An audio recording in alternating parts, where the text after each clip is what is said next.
Laki-laki dia Allah takdirkan untuk jadi qawwam, dia pemimpin, dia pelindung bagi keluarganya. Allah lebihkan laki-laki memang. Dan kemudian dia punya tugas. Apa itu? Menafkahi.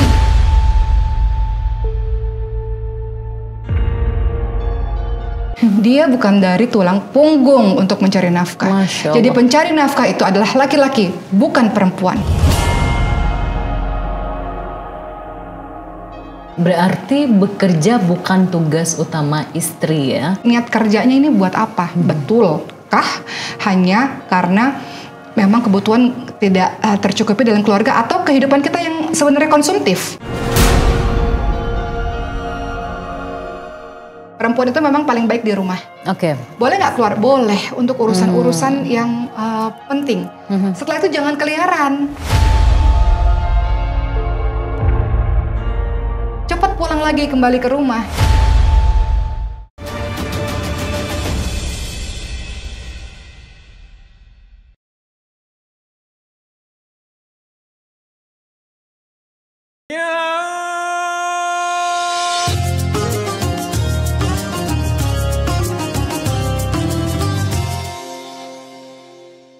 Assalamualaikum warahmatullahi wabarakatuh. Halo pemirsa, berjumpa lagi bersama saya Zeda Salim dalam program Catatan Umma. Seperti biasa, di studio kali ini saya tidak sendiri karena ada Umma Oki Stiana Dewi yang akan berbagi ilmu tentang agama, inspirasi, dan juga akan memberikan kita pengetahuan ya seputar kehidupan di sekitar kita yang berkaitan dengan hadis dan juga Al-Quran. Kita sapa dulu beliau. Assalamualaikum. Waalaikumsalam warahmatullahi wabarakatuh. Masya Allah. Sehat ya Uma ya? Alhamdulillah. Oke, puasa ya Uma? Alhamdulillah. Mas Zeda puasa nggak? Alhamdulillah puasa, insya Allah. Semoga diberikan kekuatan ya. Amin. Karena di tengah pandemi seperti ini tidak mudah ya untuk berpuasa. Semoga kita semua diberikan kekuatan dan kesabaran ya. Semoga diberkahi oleh Allah. Baik, sebelum kita berdiskusi lebih dalam lagi dengan Umma Oki Stiana Dewi, terlebih dahulu mungkin kita akan membahas sedikit prolog ya. Polemik yang banyak terjadi ya di negara kita, di Indonesia ya. Lagi-lagi ini adalah polemik seputar wanita. Kita tidak akan ada habisnya kalau membahas wanita ya. Nah, kali ini polemiknya adalah wanita di zaman modern seperti saat ini kerap kali bukan hanya menjadi tulang rusuk, tapi juga menjadi tulang punggung keluarga ya. Bagaimana Islam memandang polemik seperti ini?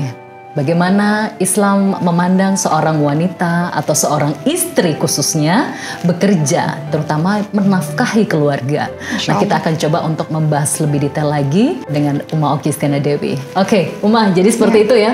Itu banyak ya, saya rasa sudah rahasia umum ya. Banyak sekali istri yang bekerja, suami bekerja, bahkan sebaliknya istri bekerja, suami pengangguran. Itu sepertinya sudah banyak sekali terjadi. Tapi sebelum kita membahas lebih jauh ke detail bagaimana hukum istri bekerja dalam Islam, mungkin lebih dulu Ummah, apa sih kewajiban seorang suami yang seharusnya nafkah diberikan kepada istri? Ya, baik sahabat Ummah dimanapun berada, kalau kita lihat dalam surah An-Nisa ayat ke-34, di situ Masya Allah ya, di situ membahas mengenai tugas pria, tugas wanita, juga bagaimana yang harus dilakukan oleh sang suami kalau istrinya tidak taat kepada suami. Kalimat yang pertama kali di dalam surah An-Nisa 34 itu adalah A'udzubillahi minasyaitonirrajim, ar-rijalu qawwamuna 'alan nisa'i bima faddalallahu ba'dahum 'ala ba'di wa bima anfaqu min amwalihim. Laki-laki dia Allah takdirkan untuk jadi qawwam, dia pemimpin, dia pelindung bagi keluarganya. Allah lebihkan laki-laki memang. Dan kemudian dia punya tugas. Apa itu? Menafkahi.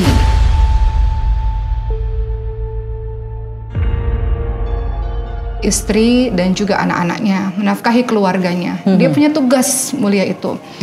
Bagaimana dengan perempuan? Perempuan ini di dalam Islam selalu dimuliakan. Di dalam setiap fase kehidupan perempuan selalu mulia. Perempuan sebagai anak dimuliakan. Apa kata Rasulullah, kalau engkau punya 2 orang anak perempuan atau 3 orang anak perempuan, dia menjadi penghalangmu bagi neraka Allah. Masya Allah. Kita sebagai seorang istri dimuliakan. Apa kata Rasul? Laki-laki terbaik yang paling baik pada keluarganya. Kemudian kalau kita sebagai ibu dimuliakan. Ibu, bakti. Ibu, kemudian baru ayah.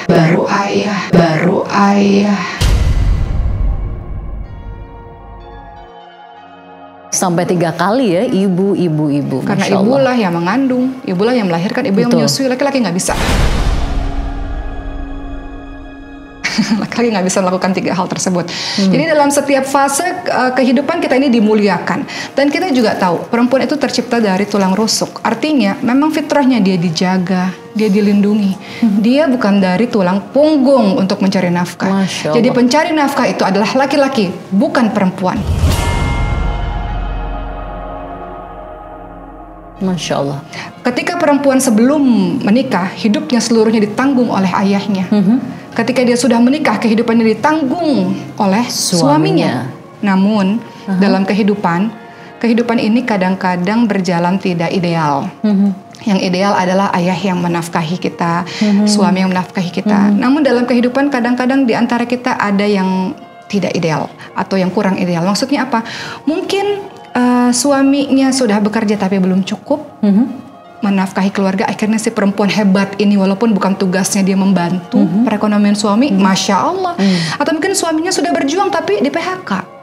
Atau mungkin suaminya atau ayahnya jatuh sakit sehingga perempuan inilah yang kemudian membantu perekonomian keluarga. Itu luar biasa. Itu luar biasa. Itu luar biasa. Bukan tugas utamanya, tapi dia membantu untuk keluarganya. Masya Allah. Berarti bekerja bukan tugas utama istri ya? Mencari nafkah. Mencari nafkah bukan tugas utama istri. Bukan. Tapi jikalau ada istri yang bekerja dan mencari nafkah, itu justru yang harus disyukuri oleh seorang suami ya? Itu hebat. Kenapa? Karena si perempuan ini mau berbesar hati untuk urusannya kan banyak, tidak hanya urusan di rumah. Dia tidak hanya urusan anak-anak dan rumahnya, tapi dia juga punya niat yang mulia, yang luar biasa. Pada akhirnya dia bekerja untuk menghidupi keluarganya. Makanya sahabat Nabi namanya Ibnu Mas'ud radhiyallahu anhu, beliau seorang yang miskin dan anaknya juga miskin, punya seorang istri namanya Zainab. Zainab punya harta yang agak berlebih. Kemudian kata Rasulullah, Zainab kalau menafkahi, Zainab tanya, kalau saya punya harta, saya kasih kepada suami dan anak-anak, bagaimana Rasul? Kata Rasul, engkau mendapatkan 2 pahala. Pertama, pahala sedekah. Kita nih perempuan kasih harta ke suami, ke anak-anak itu sedekah di hadapan Allah Subhanahu wa taala. Kalau laki-laki kasih ke kita itu kewajiban. Bukan sedekah ya? Wajib, itu sudah wajib. Tapi kalau kita kasih itu namanya sedekah. Dan kata Rasul, kalau perempuan kasih dari uang jerih payahnya kepada keluarganya, dia mendapatkan pahala silaturahim. Dengan harta yang diberikan, dia akan membangun keluarga itu menjadi keluarga yang baik, keluarga yang harmonis, seperti itu. Baik. Uma, kebanyakan kita lihat polemik yang terjadi di masyarakat di luar sana ya, terutama dalam lingkup rumah tangga ya. Banyak sekali wanita, terutama istri yang terpaksa harus bekerja ya, banting tulang mencari nafkah. Tapi ada juga suami yang mungkin tidak ingin istrinya bekerja, ya, ingin tetap diam di rumah, taat pada suami. Sementara istri ini dalam kondisi yang bingung begitu. Saya kalau nggak kerja, kebutuhan rumah nggak cukup, kebutuhan anak gitu. Sementara gaji atau nafkah dari suami tidak cukup. Jika seorang istri memaksakan diri dalam keadaan seperti itu untuk bekerja, bagaimana hukumnya, Uma? Apakah berdosa atau dibolehkan? Menjawab itu semua teman-teman sekalian, itu akan masuk kepada syarat-syarat perempuan bekerja itu apa saja. Saya mau ceritakan satu kisah di zamannya Rasulullah SAW, ketika Rasul sedang bersama dengan para sahabat-sahabatnya di tengah perjalanan melihat seorang anak muda yang memukul memukul batu atau mengurusi masalah kayu bakar lah. Istilahnya beliau tuh bekerja dengan tangannya sendiri gitu. Kemudian kata para sahabat, sayang sekali ya tenaganya hanya untuk dilakukan seperti itu. Padahal dia bisa tuh perang jihad di jalan Allah Subhanahu wa taala. Kata Rasul, jangan berkata demikian. Dia sedang berjuang di jalan Allah Subhanahu wa taala. Apa kata Rasul? Siapapun yang berjuang dengan tangannya sendiri untuk menghindarkan diri dari meminta-minta, dia sedang berjuang di jalan Allah Subhanahu wa taala, jihad fi sabilillah. Barang siapa yang dia bekerja untuk menafkahi orang tuanya, dia sedang berjihad, sedang berjuang di jalan Allah Subhanahu wa taala. Barang siapa yang dengan tangannya sendiri dia bekerja untuk menolong anak istrinya atau keluarganya, dia sedang berjuang di jalan Allah Subhanahu wa taala. Jadi Allah mengapresiasi orang-orang yang betul-betul bekerja untuk menghindarkan dirinya dari meminta-minta kepada orang lain untuk membantu ayahnya kah, ibunya kah, atau anak-anaknya. Itu Rasulullah sangat apresiasi kerja dengan keringat kita sendiri.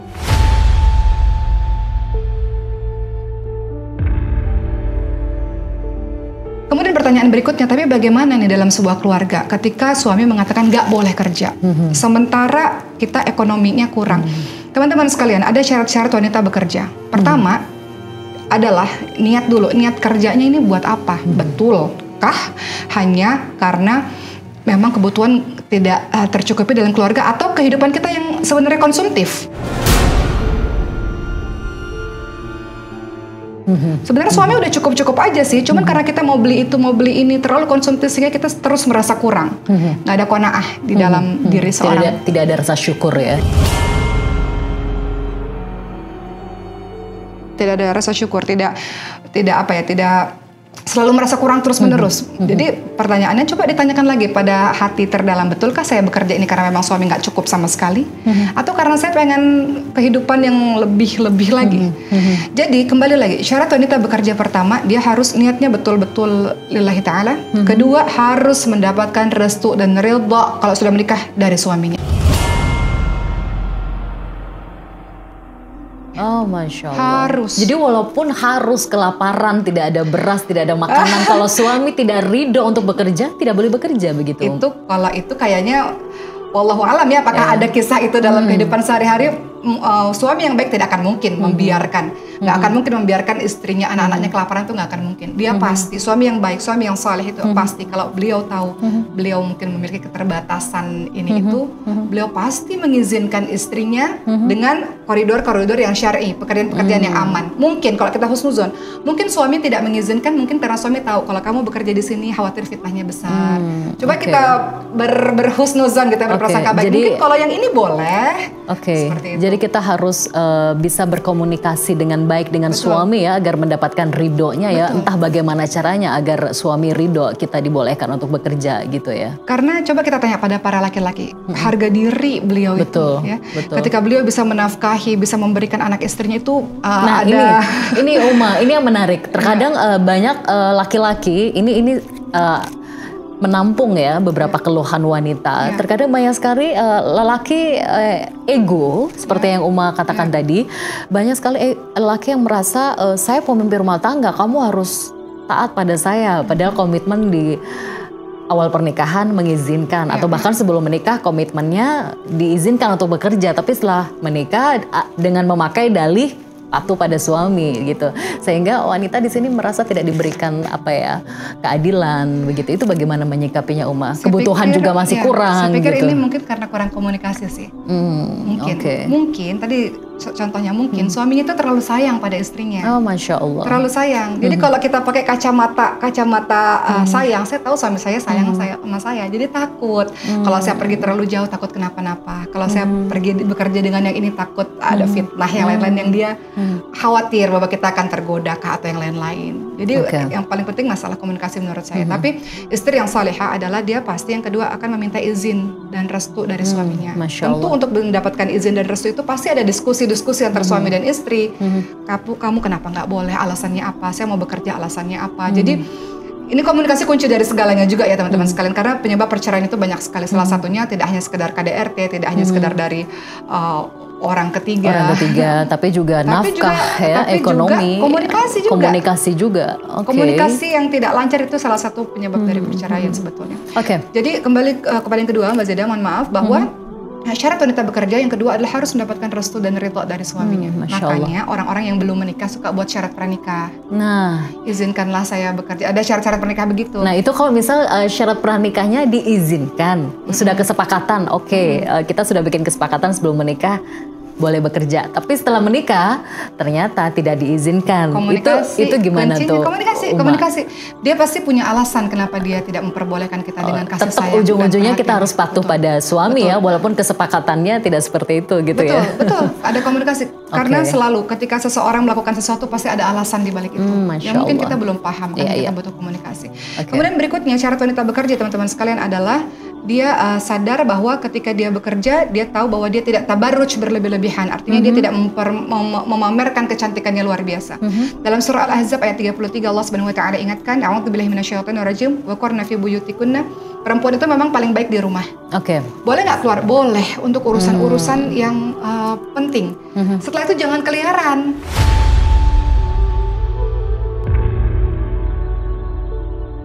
pulang lagi kembali ke rumah dan jangan berhias terlalu berlebih-lebihan sehingga semua mata lelaki memandang kepada kita. Itu salah satu syaratnya. Sahabat Uma dimanapun berada, ketahuilah bahwa kulit kita ini perlu dijaga kesehatannya dan kita melakukan perawatan demi perawatan semata-mata adalah cara kita bersyukur kepada Allah Subhanahu Wa Taala. Bagaimana cara saya merawat kesehatan kulit saya? Saya pakai Scarlett. Nah, yang saya pegang ini adalah body scrub romansa dari Scarlett, teman-teman sekalian, dengan glutathione dan vitamin E tentunya yang mampu untuk melembabkan kulit kita. Dan tentu saja ada butiran scrubnya yang dapat mengangkat kulit mati kita. Nah, saya coba ya. Mudah-mudahan kulit teman-teman senantiasa bersih, lembab, dan halus dengan Scarlett yang wangi. Scarlett.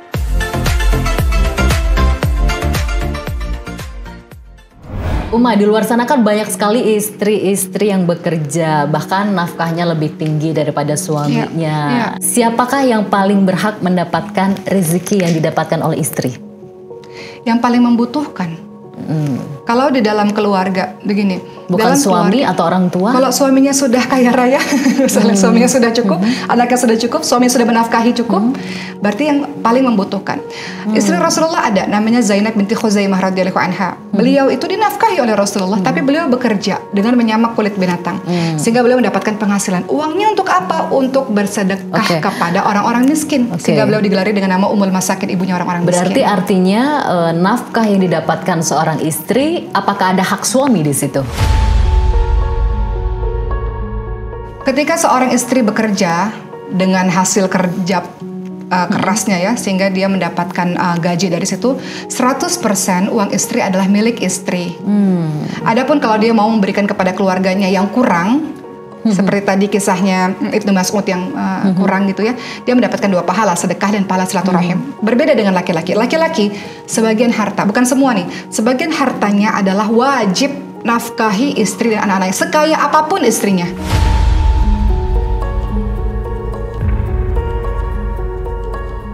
Misalnya istrinya kaya raya, suaminya biasa aja, tetap dia wajib untuk menafkahi semampunya. Karena seperti ada beberapa sumber yang kami dapatkan bahwa yang paling berhak mendapatkan rezeki istri itu adalah suami. Betul nggak sih, Uma? Kalau suaminya sudah kaya raya, sudah bergelimpangan, kenapa kita memberikan kepada suami dan anak-anak? Suami sudah mencukupi semua kebutuhan misalnya. Tapi kalau kita mau kasih juga, alhamdulillah dapat 2 pahala tadi. Itu tergantung, maksudnya tidak ada kewajiban. Tapi kalau seandainya kita mau kasih, kita dapat pahala-pahala itu. Beda kalau suaminya tidak mampu atau anak-anaknya memang kurang. Dahulu kan lebih dulu pastinya adalah yang paling terdekat, paling berhak suami ya, dan kalau misal tidak mampu dan keluarga. Betul. Masya Allah. Jadi yang paling berhak menikmati atau mendapatkan rezeki seorang istri ya bagi mereka yang membutuhkan, intinya begitu. Sebaliknya Uma, siapa yang paling berhak mendapatkan rezeki suami? Ya pastinya istri dan anak-anaknya terlebih dahulu. Orang tua bagaimana posisinya? Seorang istri, pertama ketika suami mendapatkan nafkah, pasti yang paling utama adalah istri dan anak-anak. Tapi istri yang baik adalah pasti juga memperdulikan mertuanya. Dia akan dorong suaminya untuk berbakti kepada mertuanya. Dan suami yang saleh adalah suami yang mampu berbuat adil. Dia tahu mana yang paling membutuhkan atas nafkah ini, bahwa anak-anak dan istrinya harus selamat dulu, kemudian dia membantu ibunya untuk berbakti kepada ibunya. Karena laki-laki itu terus berbakti kepada ibunya, istri yang salehah bantu suami untuk berbakti kepada ibunya. Masya Allah, Masya Allah. Jadi jika ada suami yang memiliki rezeki dan mungkin istri di nomor 2 kan, orang tua di nomor 1 kan, itu bagaimana istri menyikapi polemik seperti itu? Makanya teman-teman sekalian, ini juga penting. Mungkin di sini banyak yang menonton teman-teman muda yang belum menikah. Kita ini kadang-kadang ta'aruf itu ya, atau kita perkenalan, asal cepet aja kemudian menikah. Kita nggak beli kucing dalam karung. Salah satu yang kita harus bahas adalah masalah manajemen keuangan. Kamu ini nanti setelah menikah, walaupun kamu itu masih sensitif sekali ya. Itu harus dibahas. Ya, itu harus dibahas ya. Salah satu yang penting. Kadang-kadang wanita takut membahas itu karena dikira matre.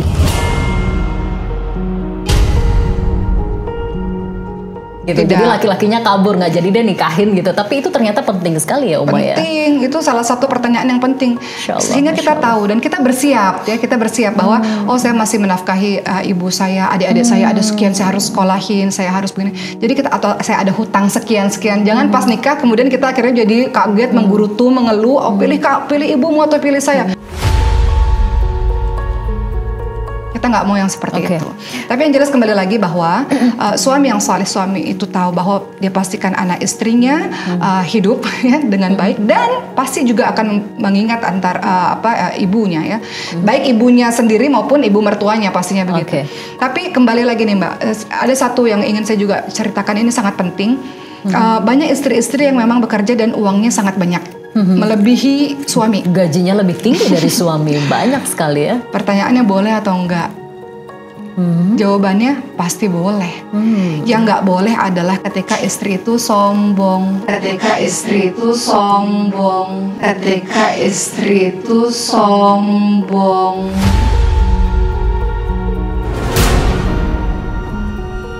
Di hadapan suaminya. Merasa kedudukannya lebih tinggi daripada suami. Kadang-kadang kita ini kalau sudah punya uang yang sangat berlimpah-limpah, kita rasa saya nggak perlu suami lagi. Suami saya gitu ya, saya bisa hidup dengan kaki saya sendiri, saya bekerja, saya mandiri. Itu yang tidak boleh.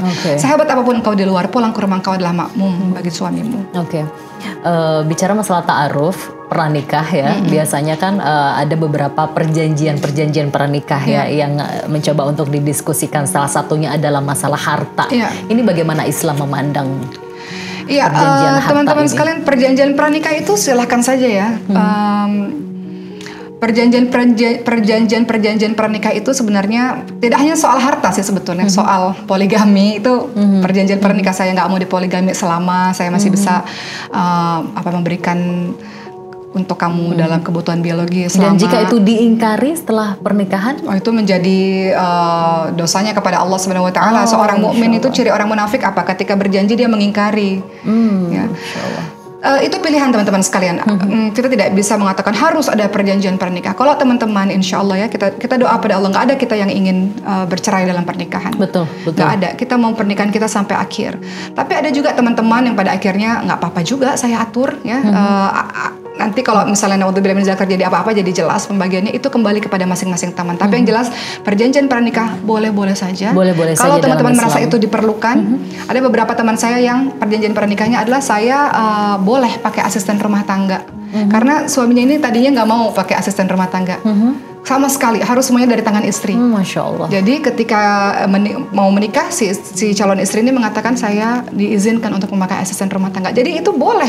Silahkan teman-teman untuk perjanjian-perjanjian tersebut. Tapi kalau insya Allah kita lihat baik, insya Allah saya yakin, insya Allah ya jalan aja nggak apa-apa, nggak usah tanpa syarat pernikah, silahkan. Baik, Uma, kita kalau bicara masalah nafkah ya, tidak hanya nafkah. Lahir ya, betul. Batin itu juga sangat penting. Di luar sana banyak sekali wanita yang mengeluhkan kurangnya nafkah lahir dan batin dari suaminya. Ya, dan banyak juga wanita di luar sana yang sibuk untuk menuntut haknya. Saya memiliki hak untuk dinafkahi secara lahir, makanan, pakaian, tempat tinggal. Sementara suami tidak sanggup memberikan itu, entah itu karena memang tidak mau atau tidak mampu. Nah, jika kondisinya sudah di ujung tanduk misalnya, suami tidak bisa memberikan seperti yang istri mau, suami tidak bisa memberikan hak-hak istri sebagaimana yang diatur dalam Islam, sementara istri ingin mempertahankan rumah tangga. Bagaimana caranya agar istri yang seperti ini bisa tetap bersabar dan bertahan di tengah ujian kondisi yang seperti ini? Hak-hak nafkahnya tidak diberikan oleh suami. Masya Allah ya, kita harus pahami bersama, jangan kita cepat untuk perceraian itu adalah yang paling akhir.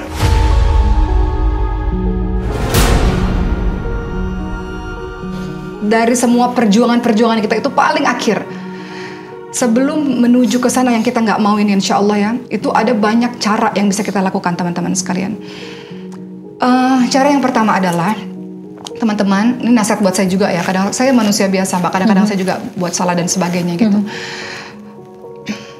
kita punya hak betul, tapi coba kalau kita yang menjalankan kewajiban-kewajiban kita terlebih dahulu. Coba kita yang introspeksi diri kita terlebih dahulu, memperbaiki diri kita terlebih dahulu. Nggak ada rugi kok kalau kita buat baik. Walaupun mungkin Allah takdirkan suami kita tidak menyenangkan hati kita, atau suami kita membuat kita sedih, tidak memberikan hak kita, nggak ada ruginya kita buat baik. Kenapa? Kita buat baik bukan buat suami. Kita buat baik itu sedang beribadah kepada Allah Subhanahu wa Ta'ala. Mencari wajah Allah. Wajah Allah. Masya Allah, Masya Allah. Allah menyuruh kita untuk taat kepada suami selama suami tidak menyuruh kita kepada ketaatan. Kemudian kita disuruh juga untuk selalu melakukan perbuatan-perbuatan baik. Kenapa? Nggak pernah rugi.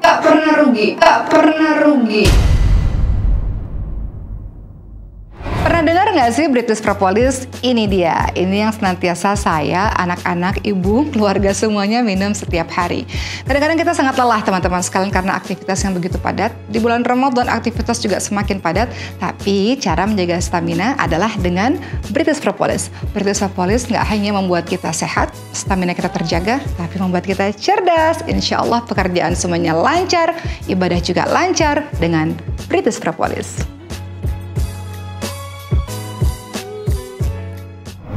Suami kenapa-napa itu urusan dia kepada Allah Subhanahu wa Ta'ala. Urusan saya adalah saya akan selalu berbuat baik. Kenapa? In ahsantum li anfusikum wa in asatum falaha. Kebaikan yang kita lakukan pasti akan kembali kepada diri kita.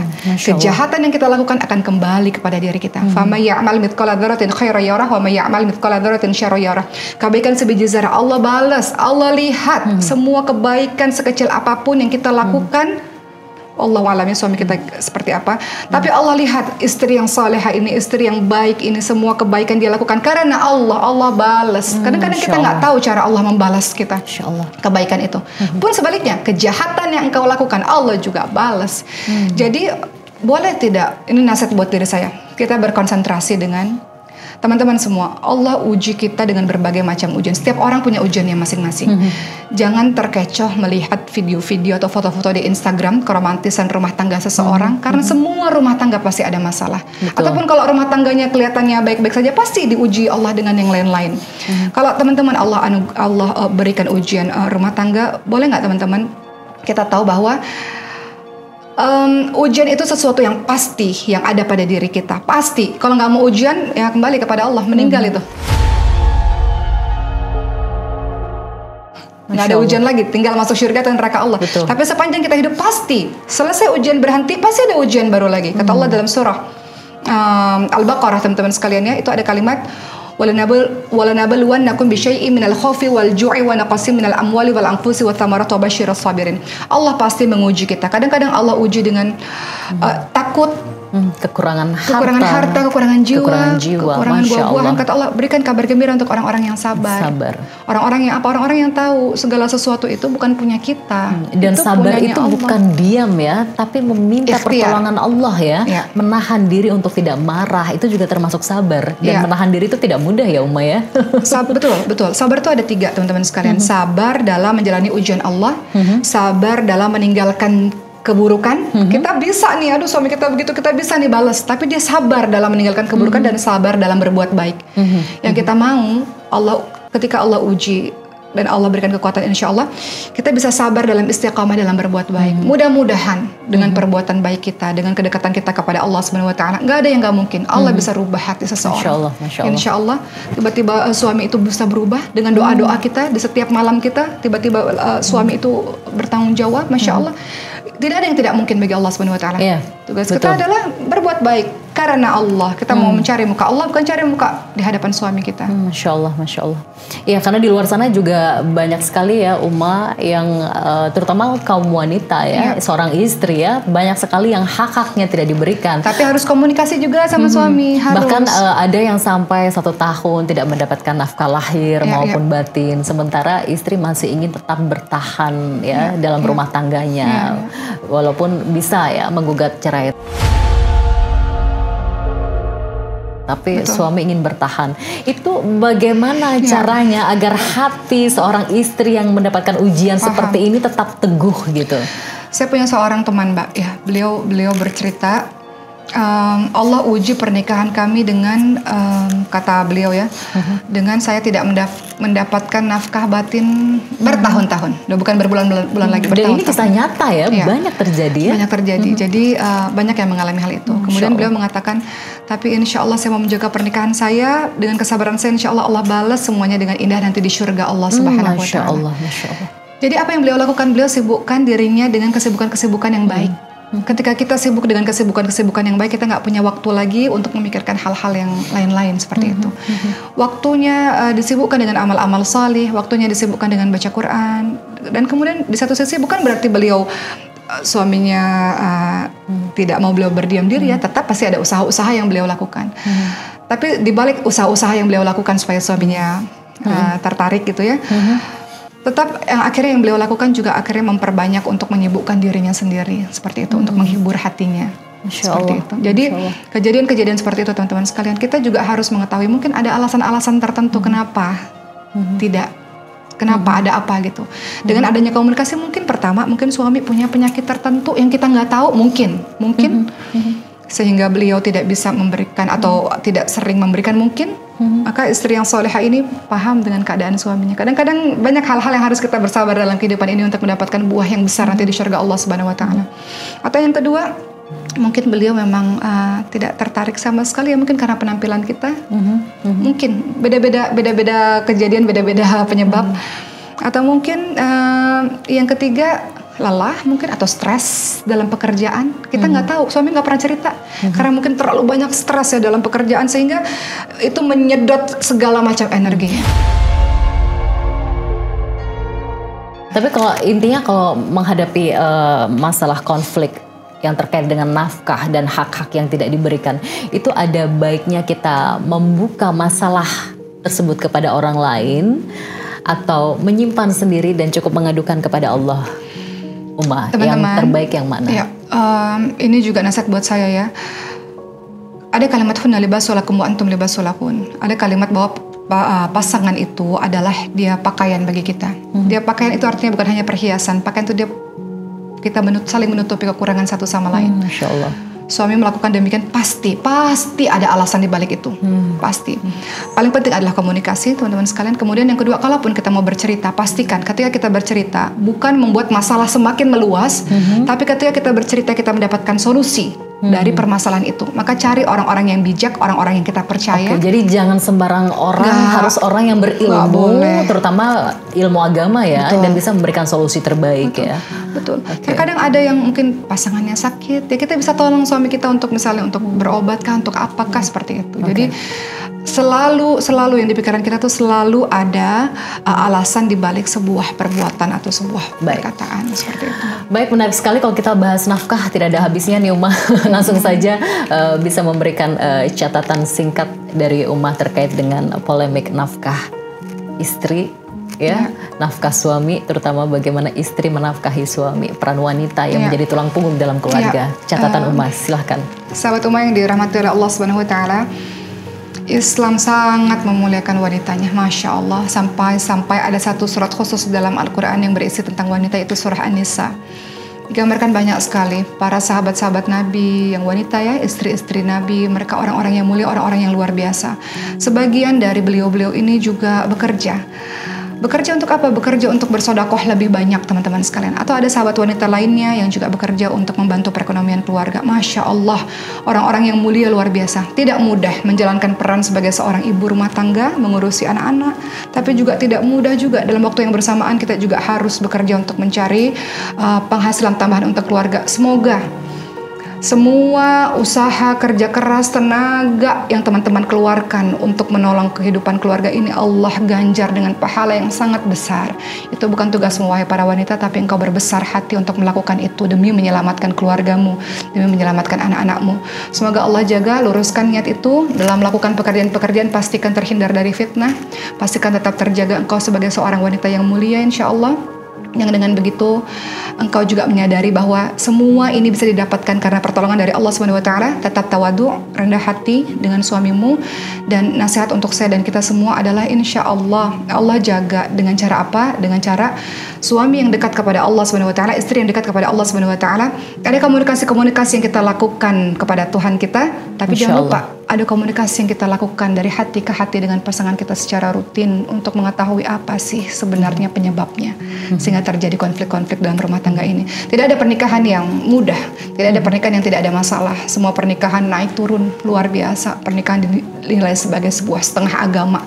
Pahalanya besar teman-teman sekalian. Ujiannya juga pasti besar. Mudah-mudahan Allah jaga pernikahan kita.